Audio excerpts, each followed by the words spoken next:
Ladies and gentlemen, ladies and gentlemen, are you ready? Are you ready? Get ready, dog. Get ready. Thanks for joining us for another episode of the Rocket Networker podcast. I always like to begin with a silly networking story. Today's story is about connecting and staying in touch with people from high school and college throughout your entire career. For over 30 years, I've had the honor of serving as a volunteer within the University of Toledo Alumni Network. I've had the privilege of interacting with alums across the United States and around the world. Their stories and success always amaze me.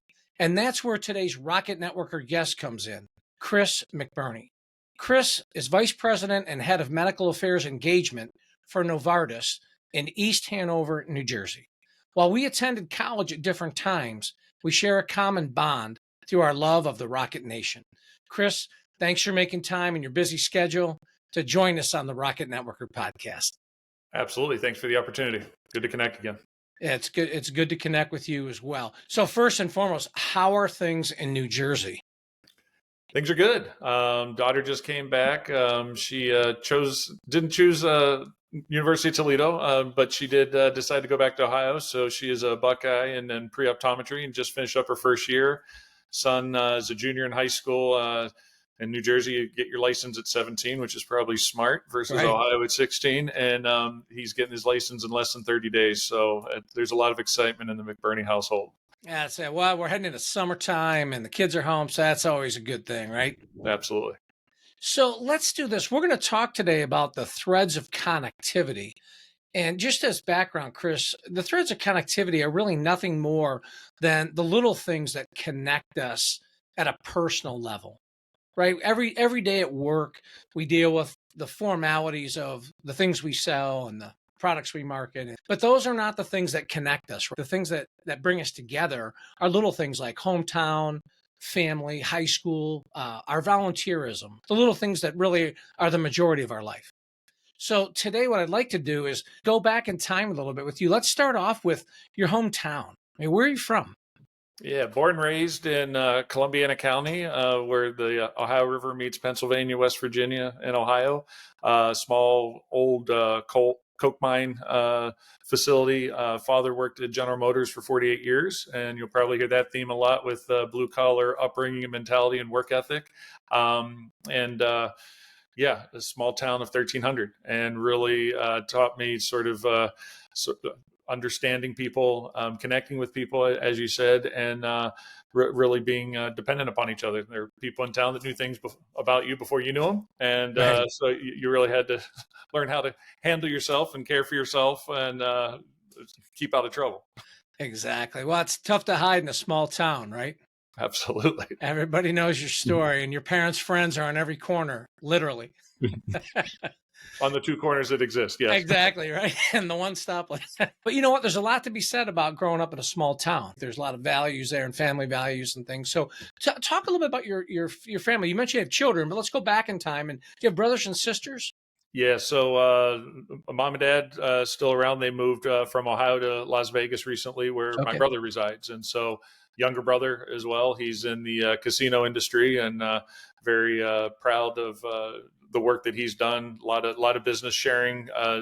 Very different industries, as you can imagine, but leading people, trying to get the most out of people is a common theme in business, and so a lot of story sharing there.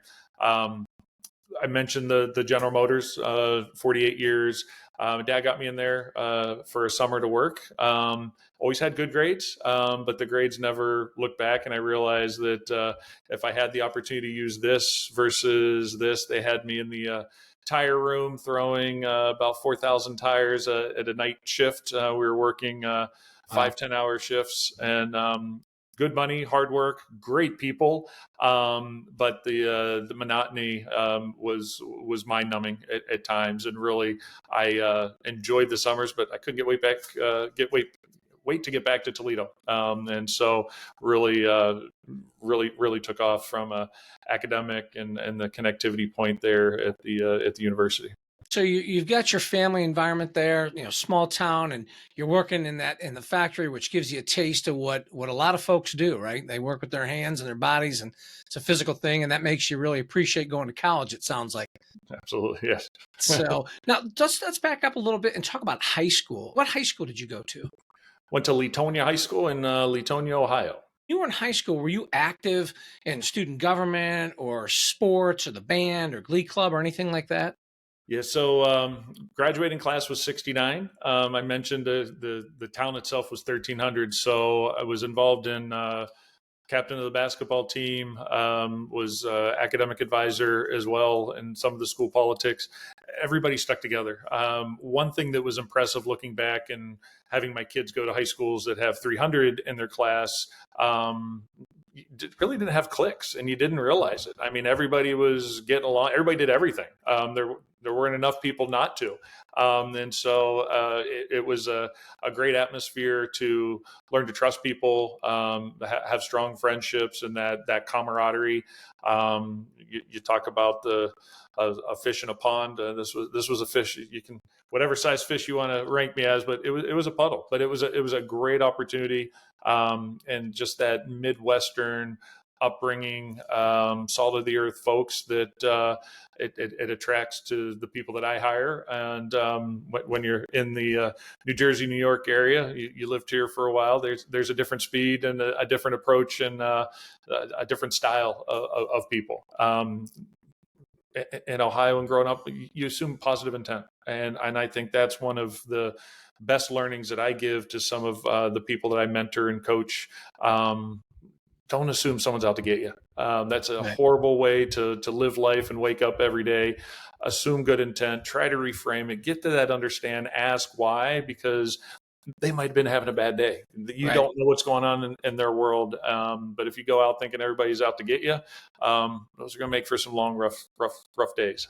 Yeah. You know what? That's great advice, because there's so many challenges that we all face in life. And, when we, probably the worst challenge we all have is in our own mind.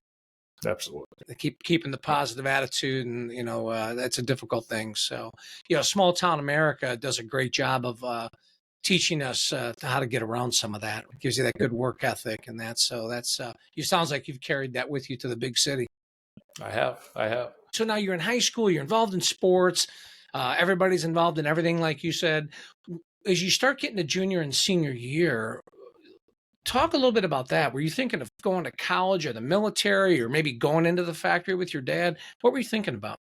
So definitely college. Thought I was going to be a physician. My uncle was a physician, and when we'd get together over the holidays, he had a family, and the kids looked at him like he was a stranger because of that lifestyle that he had to get to the point where he was.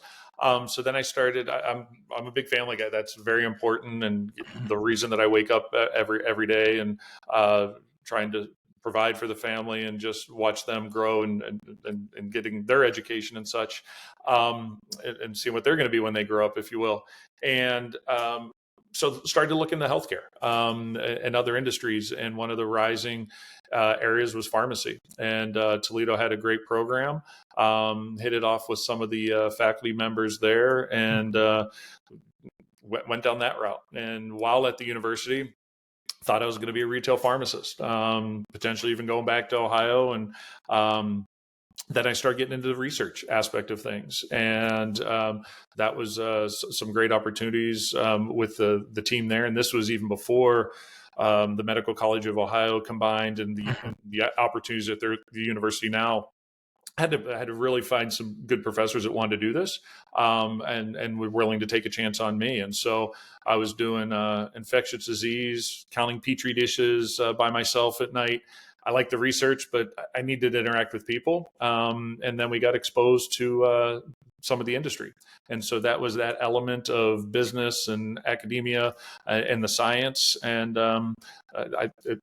that's the route that I ended up being attracted to. And I'll take a pause there because I'm assuming there's another question. I'll get to the next phase after the Toledo, but that was the path that sort of took me through the 6 years while at Toledo.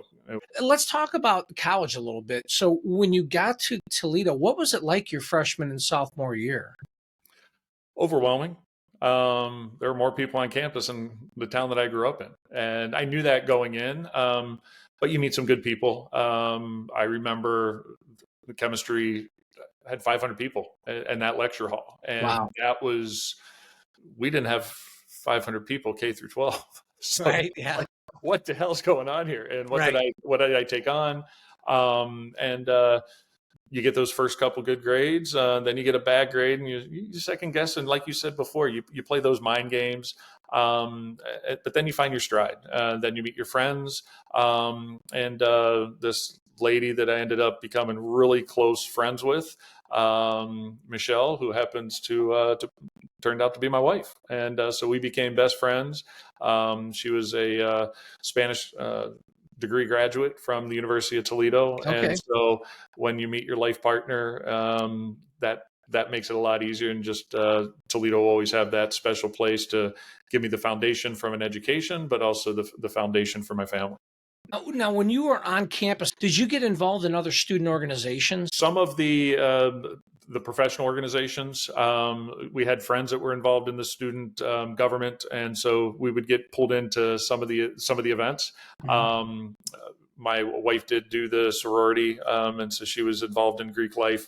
But when she was doing 14 to 16 hours a quarter, I was doing 18 to 22. And Right. so it's probably one of the biggest regrets, and not regrets, because that's not how I'm wired. But if I look back, and what I'm also telling my kids to do when they go to college is to get more involved. The grades will come, but the networking, the connections, like we're talking about now, if your head's in a book, that's the connections are really what excel and take things, and the people's what make us happen. Right. It's good advice. And the key thing is you've got to have strong academics, but we've got to get that experience of being involved in a group. When you're 18, especially if you don't have someone mentoring you and telling you and teaching you that, so you kind of learn the hard way. Do you remember what sorority your wife was in? She was a Chi Omega. You're kidding me. It's very interesting. My wife is a Chi at Toledo. Oh, And then geez. my daughter, came from New Jersey. She was raised, and we lived in Maplewood, not Yep. far from you. And she went to Mount St. Mary's in Watchung. And so, yeah, she's a Chi here in Toledo. And my wife's, I didn't realize your wife. Didn't realize that. Another connection. There we Yeah, go. see, that's a thread. Those are the little threads, right? Those are the little things that ties together. So it's interesting. We'll have to connect offline. And there's some other Chi alums that we've interviewed on the Rocket Networker podcast that I did not know were Chios. Okay, so now you seem like you're focused in college. You're having some fun, but you're also very focused on pharmacy. When you get to your junior and senior year of college, where did you start to focus on toward graduation? Yeah, so we're getting involved in that research aspect of things, and this is when Toledo was in the transition to the straight 6-year PharmD program, where before it was the 5+2, Okay. and so we were the first class to go through, and so we were petitioning someone that was heavily involved in the government affairs, John Clark, who's now up at University of Michigan Pharmacy.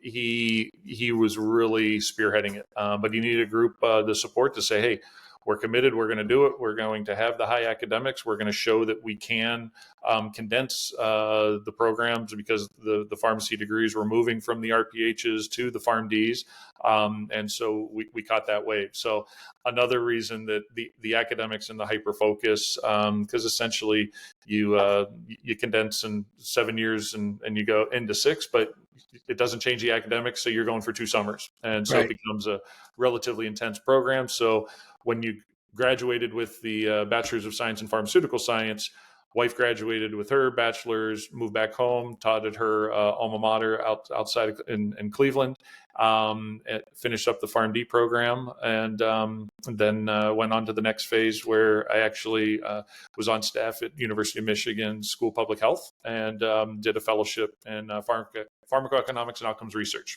how did you then leap into, the pharmaceutical industry and end up at Novartis? So it sounds like Michigan was the gap there, or the bridge, I should say, not the gap, Yes. the bridge. Yeah. So the ticketing industry right out of school is very difficult, and so they have these fellowships that give you these 2-year experiential opportunities. First year was through University of Michigan. Second year sponsored by Michigan, but through Park Davis, that then eventually got bought out by Pfizer, and it gives you that hands-on experience from some higher-end technical statistical analysis, academic work, and then moved into some of the practical applications in the industry.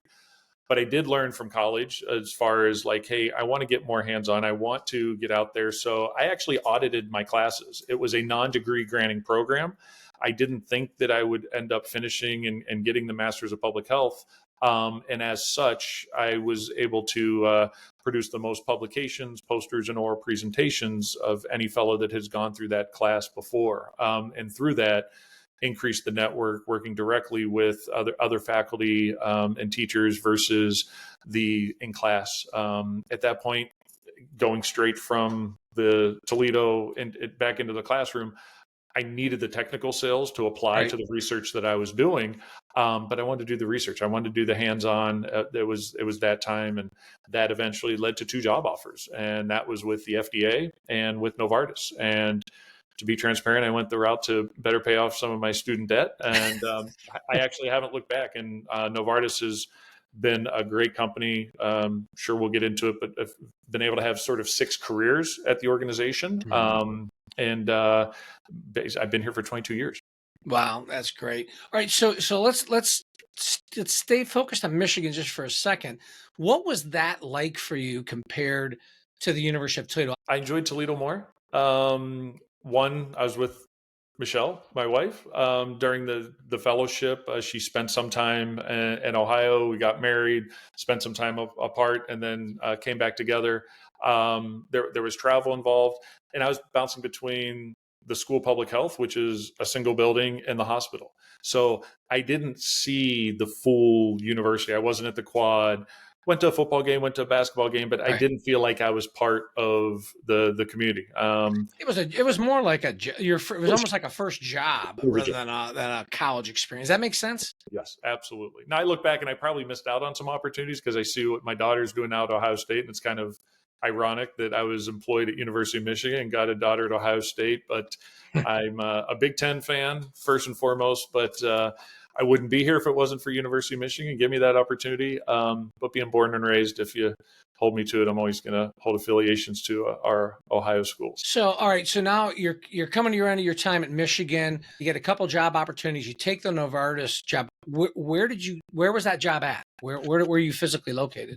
So the first job offer was in Basel, Switzerland, and I thought we were going to move to the corporate headquarters. And then the headcount got shifted to the U.S., and I took a sigh of relief. You know the story. I did eventually end up spending 4 years in Switzerland where both of my kids were born, but that was after 2.5 years at Novartis. So that would have been a really big move, and it was a big move, but moving from the Midwest to New Jersey, it's different here, man. As you know, the speed, the pace, and then that's the real job, right? And so when you're in this sort of program, you have a lot of safety nets and parachutes and people that are looking out for you. Your first job, while not senior, there are people and you're reporting into a boss, but you're on your own. And so, again, you talk about those mind games and the confidence building or breaking down and going through that. And that my wife's starting a new job as well. So there's a lot of newness going on. Bought our first home and really just started growing up, if you will. But really strongly integrated in the organization. And Toledo and the PharmD is probably where I will say anchored me. And someone asked me 15 years ago, how would you label yourself? And while I don't like labels, I knew where they were going. And I would consider myself a generalized specialist. And that is kind of what the PharmD is, where sometimes the nurse and the doctor have trouble communicating, but as an allied health professional myself, and then the drug specialist, I was a communicator. I was a translator. And my first job at Novartis was in health economics. So we were tied to show the value and the economic benefit and the outcomes of our products. So that has some commercial potential. But the data that we got were on the research side. And some of this we tried to apply from a regulatory standpoint. So I would be in meetings where I had done SAS programming, but I never want to be a statistician. But I could talk to the statistician. I could talk to our regulatory colleagues. I could talk to the commercial, and they were speaking different language. And so I didn't realize at the time, but as I go and went on in my career, I learned that sort of this translating, the connecting of people, finding that common language, because 9 times out of 10, people are saying the same thing. They just were literally using different language that they didn't understand. And so I developed a skill, and just if something was needed simplification, pull in Chris and see what he has to say. And so I've created a career of fixing or creating or simplifying things, and I really anchor it to the PharmD and what I was able to learn at Toledo. Right. It's interesting. It's the PharmD did do that, but from the opening of our conversation, it sounds that's like that small town environment where you and your classmates in grade school and high school, like you said, every one of you had to do everything, and you No, learn how to communicate. So it sounds like it was kind of ingrained. Am I reading that right or not? and I would double down and double click on my parents. I mean, I wouldn't be here in many ways without them, and owe them just a great deal of teaching me the right ways. The 3 things I stand for professionally as well as in my personal life are things that they taught me, and that's the pillars of communication, accountability, and transparency. I'm a big why guy, and we can debate whether you like it, but if you understand the why, let's have a good, respectful conversation. It goes back to, I'm not trying to make your life miserable. It's like we're trying to accomplish something here, and just that over communication, I think it could solve 90% of the world's problem if we were just better communicators and not doing that assumption. Amen. It sounds like right out of school with Novartis. And were you in Jersey then in that first job? Were you right there at East Hanover? Yes. So you're in East Hanover for a few years. And then where'd you go next? Did you go right over to Switzerland then? Went right to Switzerland. So had some things in our personal life that there was an opportunity for maybe a little bit of a reset.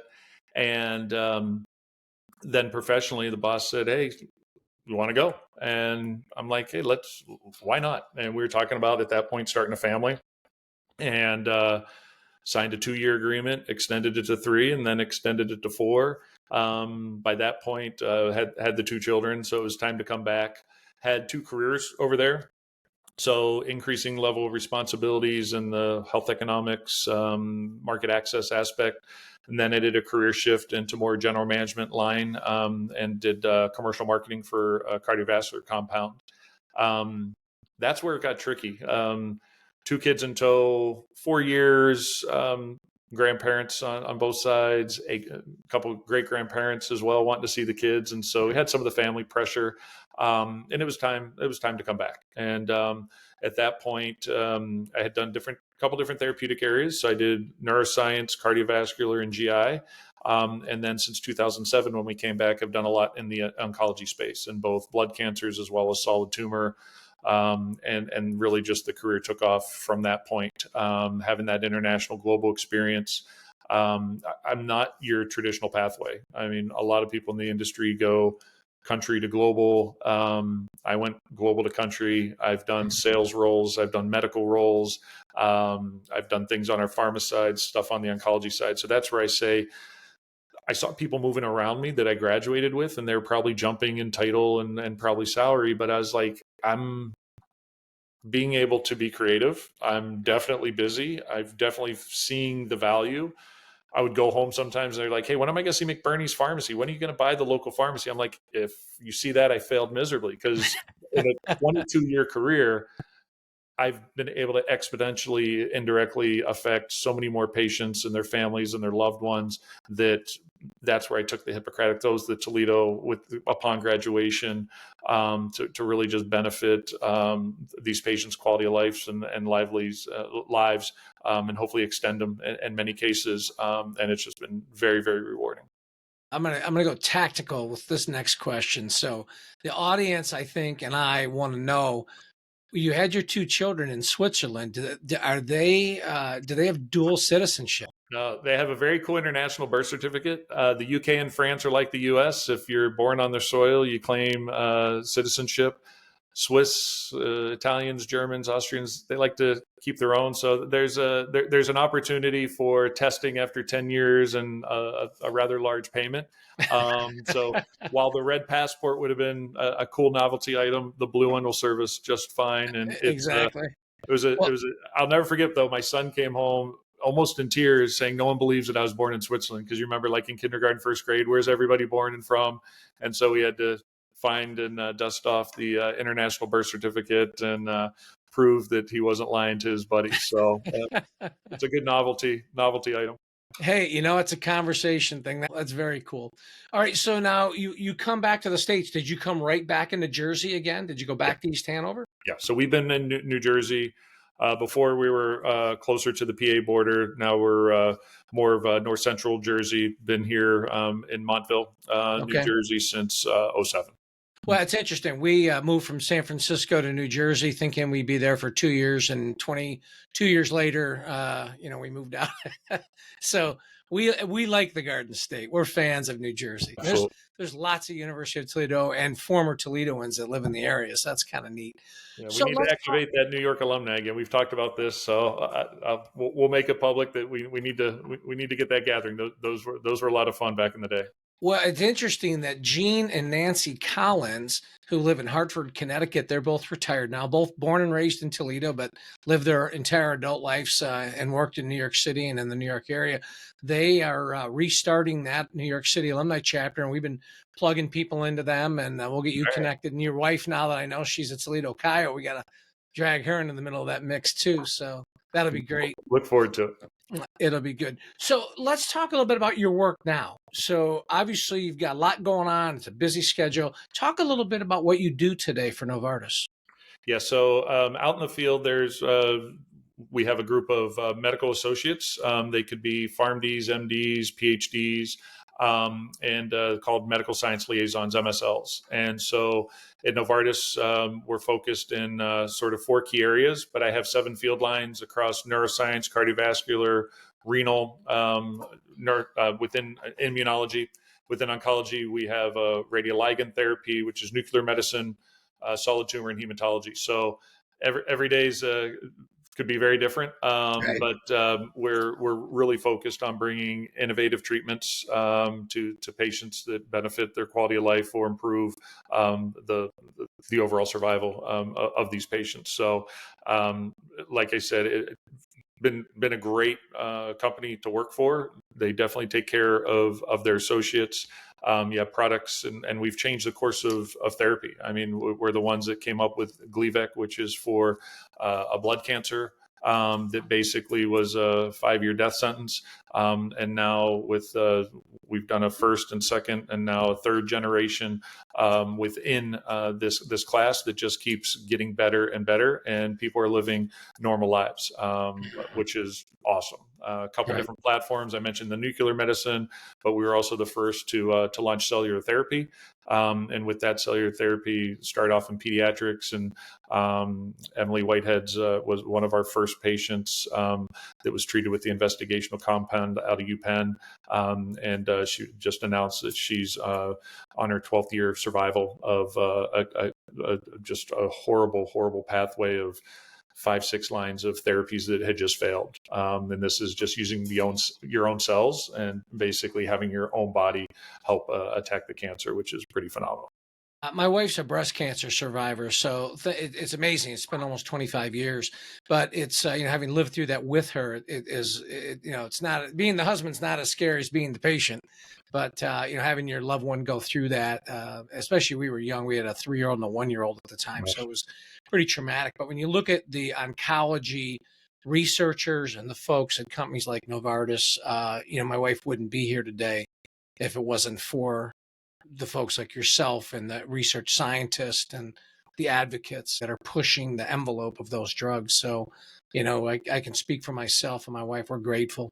Right. It's great to Grateful, hear. like you. It's a It's a horrible and devastating, debilitating diseases that we're trying to treat. And so my team, I mentioned the teams involved in the clinical trial, the medical scientific exchange with late breaking information, so the physicians can make those key decisions for their patients.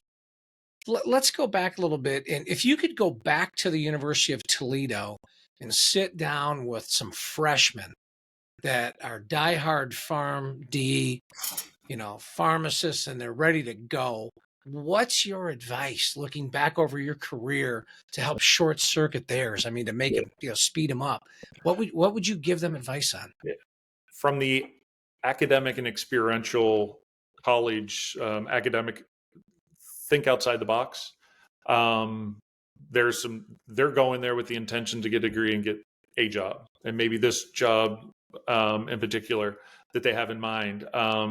But there's so much more that you can do with that. Now, there's not a lot of industry in Ohio. And so understanding what is possible, I go back and give talks when I can, whether it's live or virtual. There's usually a couple people. The dean knows that I'm the industry guy from Toledo. And so I usually get those phone calls. And in fact, I had one of those phone calls probably about 7 years ago. And when I took this role, I recognized this woman's name, and I'm like, where did I recognize? She goes, I was interested in, I'm from Toledo. And she's like, we spoke. And I'm like, that's it. And what is so cool is was on one of my teams.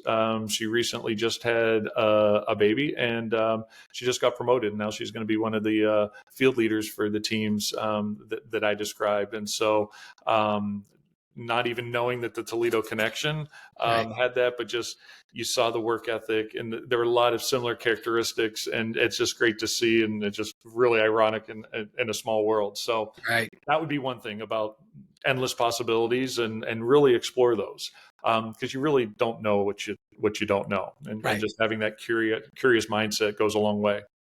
The other thing that we've alluded to, and I've told you, get more involved. You got to get good grades. The grades will come.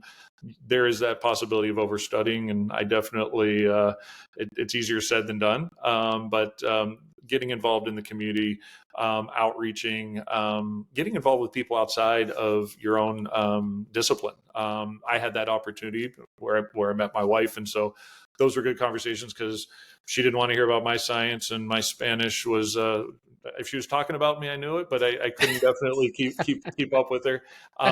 So it forced us to just have those breaks in the mind, and really have some of those deep and meaningful conversations, or just something to break the monotony of organic chemistry for that day. Yeah, that's great. Now, this person you're talking about on your team that also attended the University of Toledo, are they also in East Hanover, or have they moved to another place with Novartis? They're actually in New Jersey. They were in a home office job, but they're going to do a field base and responsible for the Mid-Atlantic team. The reason I asked that's another example of us bringing fellow Rockets and getting them involved with our alumni association on the East Coast, and making those opportunities for the next generation behind her. It sounds like you're doing that, so thank you.